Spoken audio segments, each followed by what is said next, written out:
Assalamualaikum warahmatullahi wabarakatuh.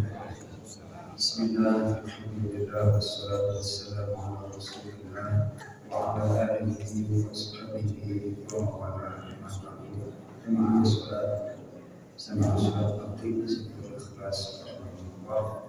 Lanjutkan untuk kita dari materi tentang keutamaan ilmu daripada harta dan tentang kecerdasan Sayyidina Ali radhiyallahu anhu.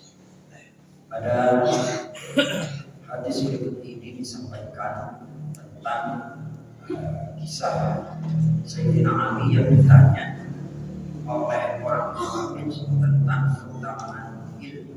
Jadi satu pertanyaan namun jawabannya berbeda-beda sampai mencapai 10 poin bahkan bisa lebih.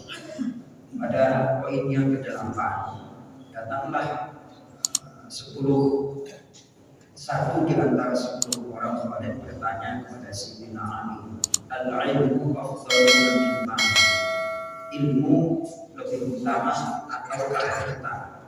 Kemudian dijawab oleh Sayyidina Ali, al-ilmu afdalu, tentu ilmu lebih utama. Bi'ayyi dalil, dengan argumentasi apa, dengan alasan apa? Kemudian Sayyidina Ali menjawab, al-malu yuwassir qalba wal ilmu yunawwirul qalba. Harta itu bisa menjadikan hati keras.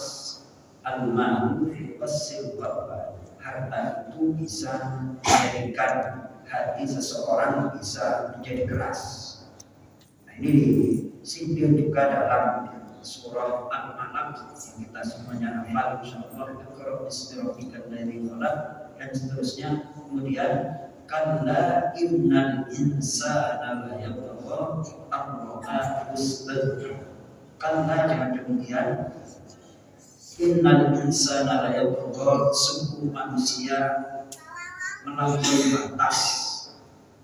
Kenapa ar-ra'a istaghna? Karena dia melihat dirinya merasa cukup, merasa kaya. Ar-ra'a istaghna, kebanyakan yang mengantarkan orang durhaka atau melampaui batas, melewati batas itu karena dia punya harta atau karena dia punya duit. Nah, tentunya yang punya harta yang tidak beriman, yang tidak bertakwa kepada Allah Subhanahu wa ta'ala. Betapa banyak orang-orang yang dengan hartanya tanpa didasari dengan iman, itu seandainya nggak senang sama orang, bisa saja orang yang tidak senang ini itu ya sudah habisin aja, nyewa orang dan seterusnya. Itu yuwassir qalba, resikonya demikian. Dan kata para ulama, nyari harta itu ada 3 potensi. Pertama, kalau nggak dapat ngeluh. Nah, kalau nggak dapat nih, berangkat pagi dagang apa segala macam nggak dapat duit, itu biasanya potensinya ya nggak beriman, kalau mau ngomel-ngomel. Yang kedua adalah seandainya dapat, itu berpotensi juga tidak bersyukur, ya kan? Tidak bersyukur, kecuali orang yang ketiga ini, yakni yang beriman dan bertakwa, ketika dapat alhamdulillah dan dipergunakan untuk hal-hal yang diridhoi oleh Allah Subhanahu wa ta'ala.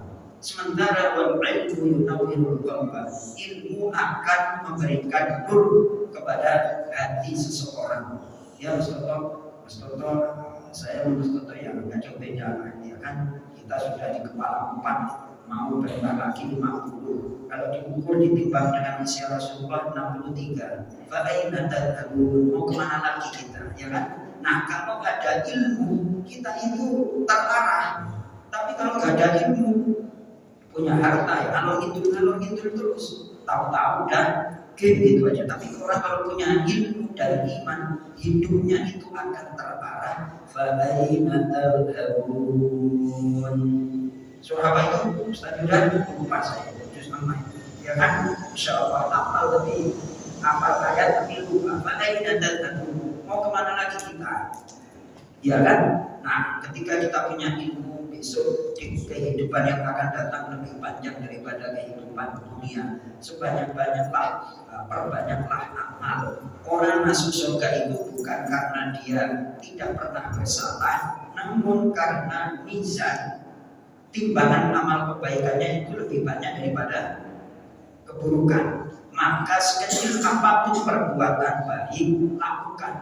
Boleh jadi amal yang sederhana itu akan diterima oleh Allah, yang akan menyelamatkan kita. Sebaliknya, ya namanya kita manusia lah, yang namanya setan dulu kalau mau maksiat harus keluar dulu. Nah sekarang setannya masuk bukan masuk kamar lagi, masuk kantong. Ya harus dididik. Setannya masuk apa? Astagfirullahaladzim. Jadi tiap detik kita itu berpotensi untuk berdosa. Orang masuk surga itu bukan karena nggak bersalah, tapi kebaikannya ketika ditimbang lebih berat. Fa wa amma man thaqulat mawazinu fa huwa fi 'ishatin radiyah. Mudah-mudahan kita termasuk orang yang senantiasa bertambah ilmunya, imannya semakin kuat dan amal solehnya semakin bertambah agar kita dijadikan ahlul jannah oleh Allah Subhanahu wa taala. Terima kasih. Assalamualaikum warahmatullahi wabarakatuh.